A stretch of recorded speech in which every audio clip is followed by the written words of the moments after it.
Mallory, what do you think of when you hear the word whip? Don't answer that.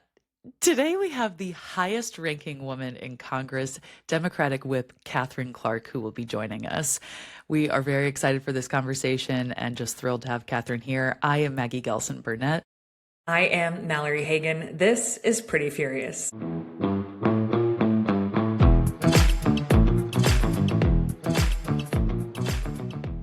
Mallory, we had some big news last week. We did, and I feel like we kind of glossed over it because we didn't know it was It coming wasn't so final on fast. Friday. Yeah, it wasn't final when we recorded on Friday. So if you haven't heard the news by now, Pretty Furious is officially a part of the Siren Network. So we Pew, are pew, so pew. excited. Yeah, pew, pew, pew. We're so excited to join the Siren. It is a creator-led, female-founded network dedicated to restoring democracy, preserving democracy, and fighting fascism. So we are really excited to have Pretty Furious be a part of their network. If you aren't already following the Siren, please do so. They are on Substack, YouTube, Instagram, all the places. And then if you're not following us, please do that as well. Yeah, and also female co-founded. We don't want to leave Female Sam out. co-founded. Yes. Oh, yes. Lovely Sam. Yes, we adore Yes. Sam. Yeah, we're really, really excited. And when we recorded our last episode, which actually was the first episode to go up on the Siren, we were like, we have big news coming. And then we were like, just getting dropped. Yeah. Yeah, we were like, So yeah, paperwork. Yeah. So yeah, very exciting. yeah, really, really excited. And, perfect time to start the new year in a new space with new eyeballs, and all the more reason for us to be excited about the conversation we are having today. Our first ever elected official on Pretty Furious, Yes. Yeah. right? Which is kind of crazy that we've gone almost a full year without having any elected officials on, but we actually have a few coming up and we are kicking it off with a bang. It will probably be hard to follow this one. We have Katherine Clark, who will be joining us today. She is the Democratic whip. She's also the highest ranking woman in Congress. And since 2013, Katherine Clark has represented Massachusetts' 5th District. In 2022, she was elected Democratic whip, the second highest leadership role in the House, making her the highest ranking woman in Congress and one of only 2 women ever to serve as whip. From the school board to Capitol Hill, her work has focused on fighting wage discrimination, protecting reproductive freedom, ending gun violence, expanding childcare, and securing paid leave. A former state legislator and senior state official, Clark lives in Revere with her husband and 3 children. Let's welcome Representative Katherine Clark. All right. Welcome in, Representative Clark. Thank you for joining us. It is so good to be with you. Thank you for having me on. Very excited to have you with us today. So, one question that we always ask our interviewees is, what headline has made you pretty furious from this week? And we know there's a plethora to choose from, so we would love to hear yours. Yeah, it is really hard to narrow it down. I find that I live in a constant state of rage. But last Friday I was out in Minnesota, and the continuing headlines that we are seeing, not only about the ice raids and what we're witnessing in Minnesota, in the Twin Cities, but now expanding that into Maine, and continuing in many other parts of the country. And what we have today in front of us on the House floor is the DHS budget, where Republicans have failed to put in some very common sense guardrails that could bring ICE from a mass paramilitary force raining terror back to the conception of what they are supposed to be.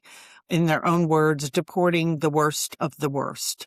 But what we're seeing is just this huge infringement on civil rights, on constitutional rights, on First Amendment rights, and a lawless rogue police force that is not accountable to Congress, to the funders, but most importantly, to the American people.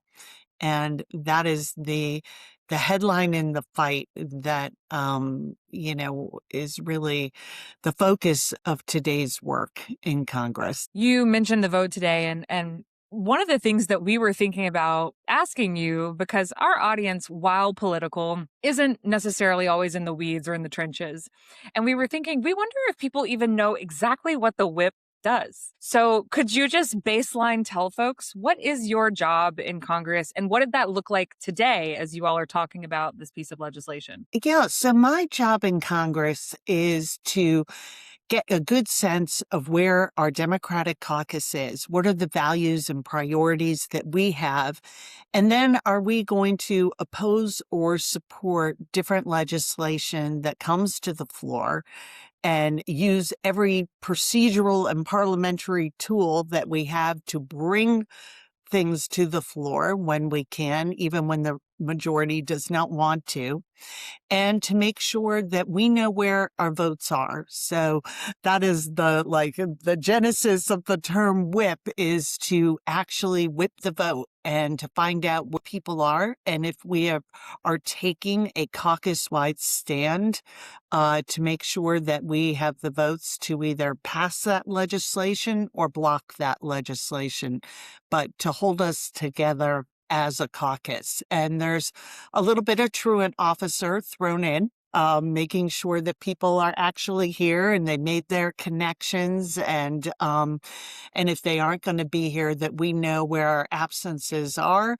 and how we may have to adjust a strategy based on that, because we are in a time of extremely close numbers. The majority is very slim for the Republicans. And so we have to be ready to take advantage and use those opportunities to do good things for the American people. Yeah. And we just hit 1 year into the second Trump administration, and all of it feels really overwhelming and really bad for the American people right now. So I'm curious to know, in terms of legislation, what do you think is the one action that the Trump administration has taken so far in his second term that may have the most lasting impact for the American people? Yeah, what's going to have the most lasting impact is what they did and what they call their big, beautiful bill, a betrayal of the American people, because they made a fundamental promise. They said, we are going to lower the cost of living for you on day one. And everything they have done in the first year, we're just past that milestone this week, of this administration has pushed prices and the cost of living in the wrong direction. And we hear it everywhere we go, that it is about housing. It's about the cost of food and groceries. It's about utility bills. I never used to hear about utility bills. There were always people who struggled. I've always been a big proponent of energy assistant programs, because I think that is a basic that we have to make sure people can keep the lights on, the heat on, the air conditioning, depending on where they live in this country. But what we're now seeing is just all the incentives are going in the wrong direction, whether it's the tariff policy that has pushed prices further through the roof, push our housing stock up with the increased cost of lumber, our immigration policies that are really so detrimental to the workforce in the care industry, people taking care of our families, our seniors, our aging parents, in the home construction and roofing industries, and certainly in service jobs, whether that's working in restaurants or critical sectors of our economy. It's all moving in the wrong direction. And then you layer on top of it that they cut out from people the ability to afford and access health care when and where they need it. The cuts to Medicaid that haven't even fully taken place yet and already are closing hospitals and nursing homes and driving up costs.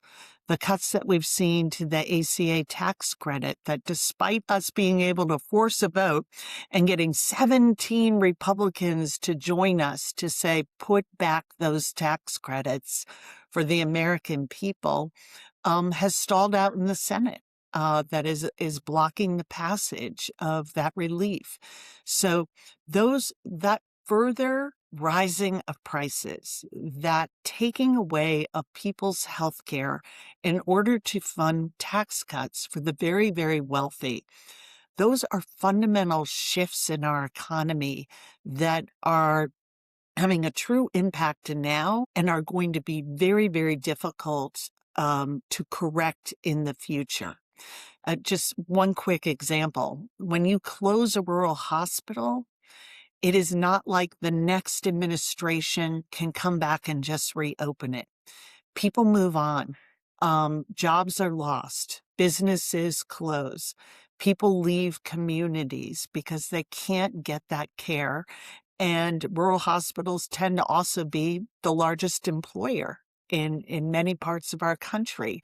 And so these have lasting impacts, especially in rural America, but also in urban and suburban America, that are not easy to undo. And so it is going to take vigilance and commitment. But that is exactly what the Democratic caucus here in the House is committed to doing, to making sure that we are putting the needs of the American people first. And it's not just adding back money that has been cut, but really like reforming our systems so they work for families first.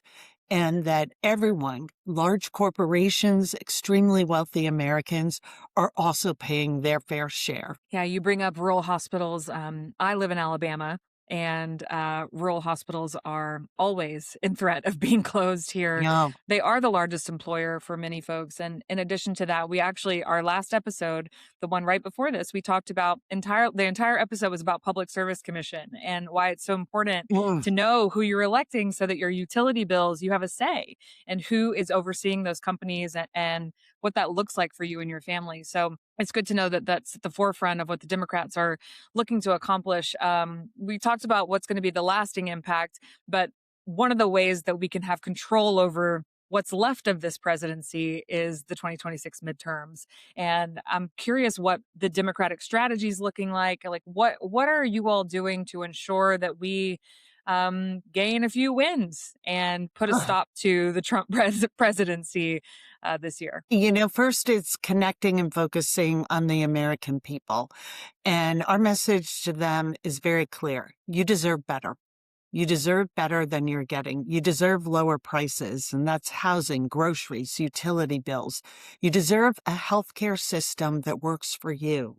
So when you or family member needs care, you can not only afford it, but you can access it when and where you need it. And that goes back to keeping our hospitals and clinics and pharmacies open in all parts of this country. And then the third prong is a government that works for you. And that's really about an anti-corruption plank, whether it is a stock ban for the president and members of Congress, whether that is about how we look at the IRS and close loopholes that allow very wealthy people to pay little or no taxes, while your average working American pays quite a bit to support their government. And how do we make government work more efficiently and better for the people who are funding it? This is their government. They should be at the center of it. And that's going to take campaign finance reform. That's going to take protecting our right to vote, because from that right stems all our other rights. And they are frankly under attack right now, whether that is from these ICE raids that are now saying they can go into our homes without a warrant.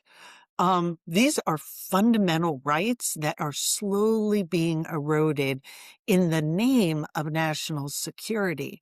But what's really happening is families are finding that they don't have the ability to provide the basics for their family.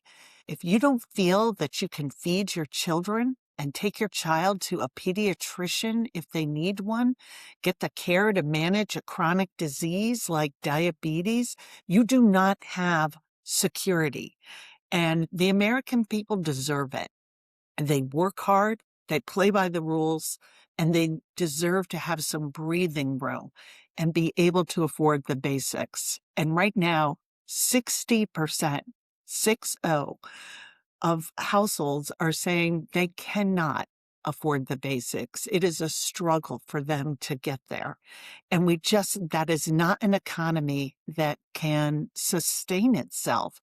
And we have to look very seriously at the workforce of the future and how we are going to meet the needs of American families, not only to have great jobs and be able to provide for their families, but have the workforce in place so that they can have the health care that they need, that we can bring down the costs of housing, that we can have the quality of life that the American people deserve.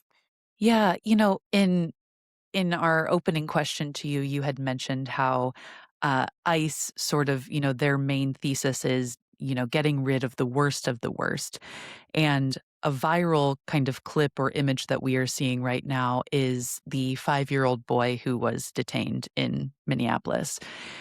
I'm curious as I believe you're a mother and a parent to some children, and Mallory is a new mom, and I'm pregnant with our first child. So I'm curious as a parent in America. Thank Congratulations. you. Thank you.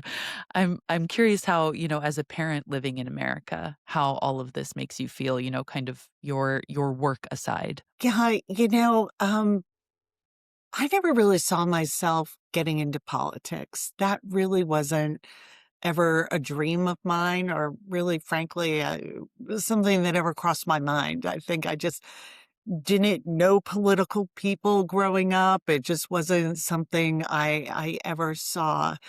But the reason that I'm here, the reason that I, ran for local school board, was my first elected office, is because of kids and strengthening families and helping moms who often are just the heroes of our communities. And I take it very seriously that the work we do here, the decisions that we are making, are ones that are going to shape and impact the world and shape and impact the future of my children, who are now all in their 20s and young adults, and starting their own families, getting married, and um, but it's images like that of using a 5-year-old child to try and bait people out of their homes, arresting his dad from reports I've read, and then walking door to door with a small child, trying to entice people out of their homes to do what? How is that saving us from the worst of the worst? Uh, it is, it is so calculated and so dehumanizing. And I think it's really hard to look at our children, and you have very young child, and, about expecting a new life and bringing a new baby into this world. And I could tell you that it is a deep commitment that I take very seriously, that images like that we stop and drop the partisan rhetoric and look at what we're doing, and look at what that image says to children and to families. And let's give families the tools they need to build their own success. Let's give them like the strong floor that they can then build success, and not put a ceiling on that success for them.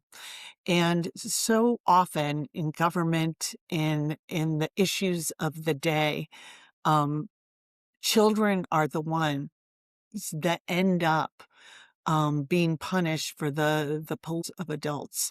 We certainly saw that happen in this budget, not only in the healthcare cuts, but in taking away food programs to fund tax cuts. And what we're saying, like no child in this country that is the wealthiest country in the history of the world should be going to bed hungry. And the fact that that program, the SNAP program, was used as a political pawn is just something that we all have to fight against, no matter who we vote for, what political party, or even being apolitical people. Let's agree. Let's agree that we need to cherish and educate and take care of our kids and build a future that's worthy of them. You know, so many people listening might be thinking that they're overwhelmed by the state of politics as a whole, and that all of this is just starting to feel way too much. It's too muddy. I've run for office twice. I ran for Congress and I ran for a state house seat here in Alabama. And I hear time and time again from women that, like, I could just never do that. I can't believe you did that. I could never do that. And quite frankly, I think we've ended up here because there are too many people who value their proximity to power and their proximity to money over the lives of the American people and over the lives of their constituents. We need more women in politics, and we need more women who are willing to step into the school board and to run for office in some capacity. But it is very difficult. So I think our last question to you is, for the women who are listening, what would you say to them to encourage them to get more politically involved and more politically active? Yeah, if you're not at the table, you're on the menu. And we need to make sure that women's voices are heard. And it is becoming an increasingly difficult place. And I understand a lot of this is overwhelming by design. And with a torrent of bad news, of scandals, it is hard to keep track of it. And it is very human and natural when you're trying to balance your own family. You have your own job and concerns. You have many things going on in your life. And it is easy and understandable to tune out. But find a place. Find that issue that matters to you, that really is something that affects you, that you care about passionately, and focus on that. And it can be as simple as continuing to amplify voices of people that you agree with. It can be writing a letter to the editor. It can be as important as just having a discussion with people that you go to church with or you work with, because your voice is the most trusted voice around politics and issues. And people, listen to a lot of us appearing on national television, but we see it over and over again. People trust family and friends to interpret politics for them and to tell them what the issues they should be prioritizing are. So I would say to the women, I hope you do run. I've run and I've lost and, went back out there, and thank you, Mallory, for running twice. It matters. It matters to run, even if you don't get the office, and it matters to keep going. Your voice is important. Your perspectives as daughters, as aunts, as moms, as sisters are critical, and they're different than the typical experience of, in the history of our country, of who we elect. And as we are looking at in 1/3 of every county in this country, there's no OBGYN, there's no safe place to have a baby. These are issues that these shouldn't be partisan issues. These are issues about how do we promote women's health? How do we make sure that we are able to have families safely and be able to care for our kids and have a little breathing room and maybe a vacation once a year? These are things that are obtainable, but we need women's voices. And they are not making it easy. And it is a tough sport, but don't read the comments section and keep going and listen to your heart and trust your voice, because it's really the only voice that matters. That's some wonderful advice, and we thank you for it. Thank you so much, Representative Clark, for joining us today. It has been such a treat to have you and to chat with you a little bit more about your role and about some things that are going on that affect the everyday American. So we appreciate you. Thank you. Oh, right back at you. Thank you for doing this show. Thank you for having me on it, and I hope it's not the last time we can get together. Sounds good.